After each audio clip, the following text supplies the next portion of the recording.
that it's free, fair, and transparent. Evans Nimako is a member of the committee and he's the NPP's Director of Elections as well. Evans, thank you very much for your time. The committee held a press conference today. Let us know a few things that the chairman of the committee, aside what we know about members suspended from not taking part in the whole process, how is the preparation for the entire election going? Well, thank you, Samuel, for having me. Good evening to your listeners.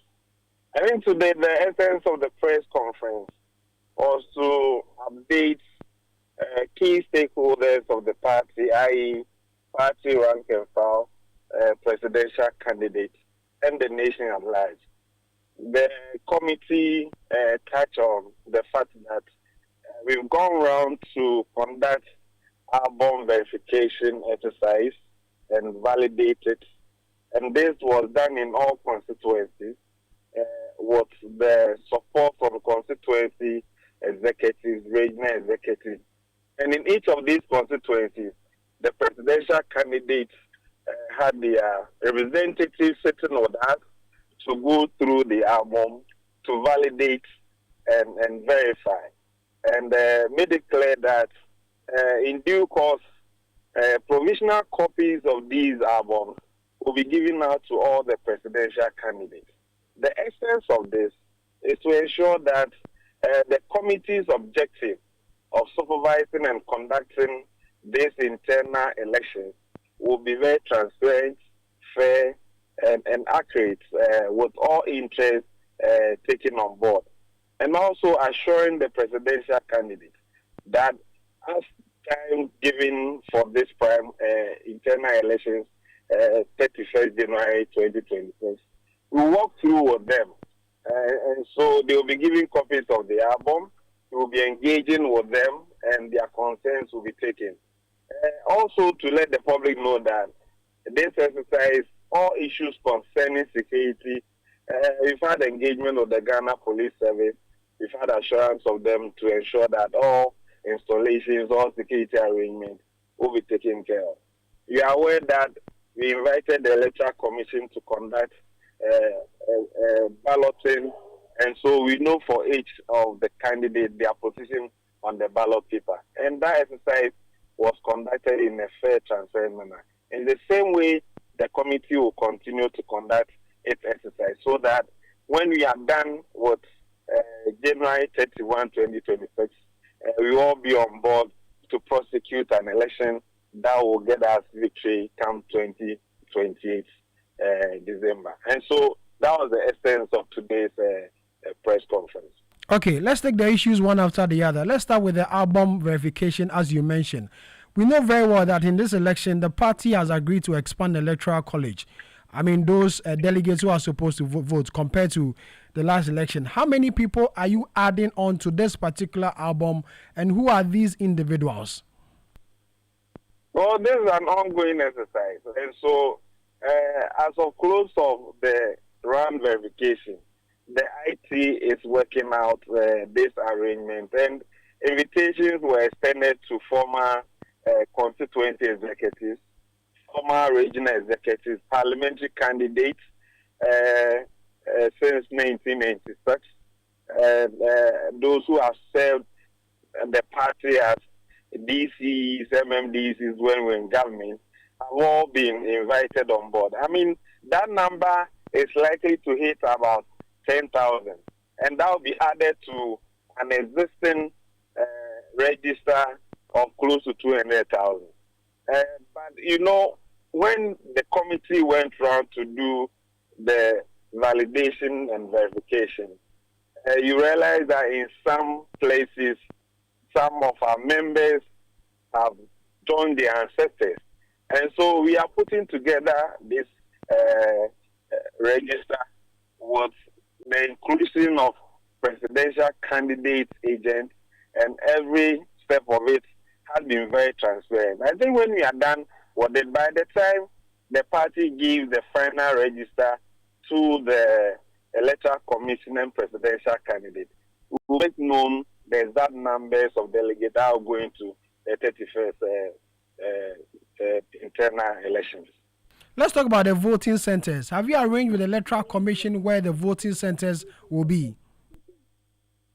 That discussion is still ongoing. You remember in 2023 when we did this same internal elections,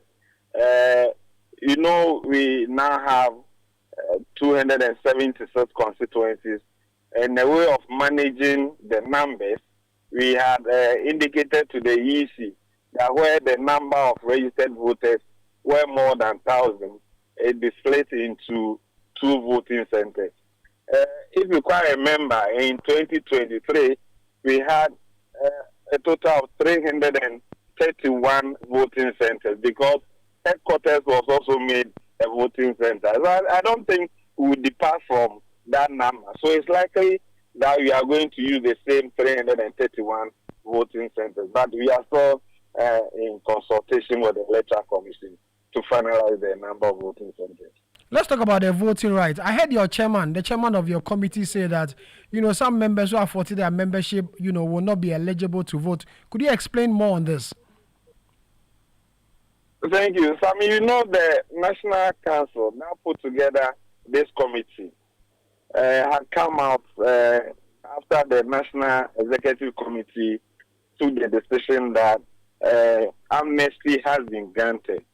And so, based on that, the party had issued statements that those who had issues of suspension have been granted amnesty. But for those who forfeited their membership, those ones are still pending. And so when the committee went round, issues bordering on suspension and amnesty were brought to the fore. The chairman of the committee was clear that those who are on issue of suspension have been granted amnesty.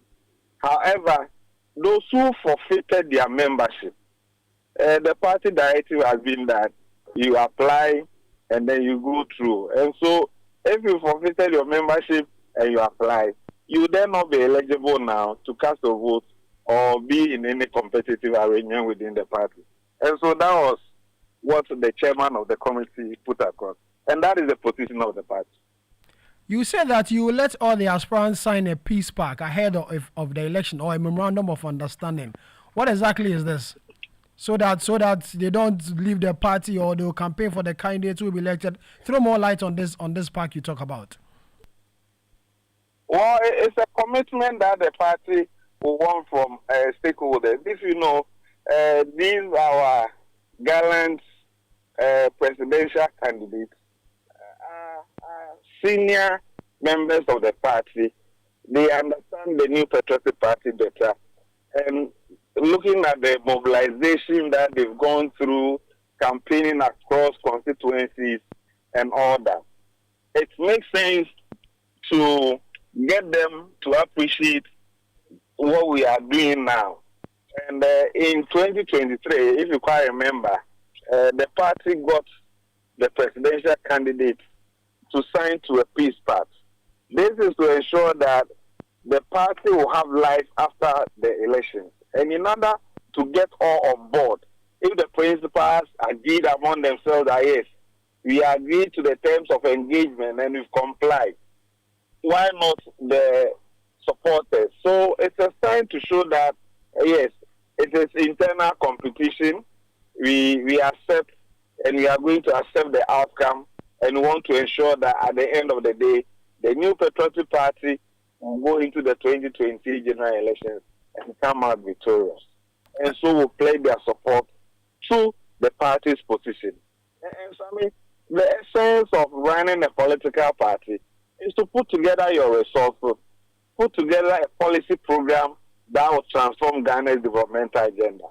And so for each one of them, they want to see New Patriotic Party winning an election in 2028. And so signing to a peace pact is all part of the processes that is going to drive us into the victory 2028. Thank you very much for your time. Evans Nimako is Director of Elections for the pleasure. New Patriotic Party and a member of the NPP Elections Committee set up by the National Council of the NPP to supervise the January 31st primaries of the party that will see to the election of a presidential candidate for the 2028 general election. Now let's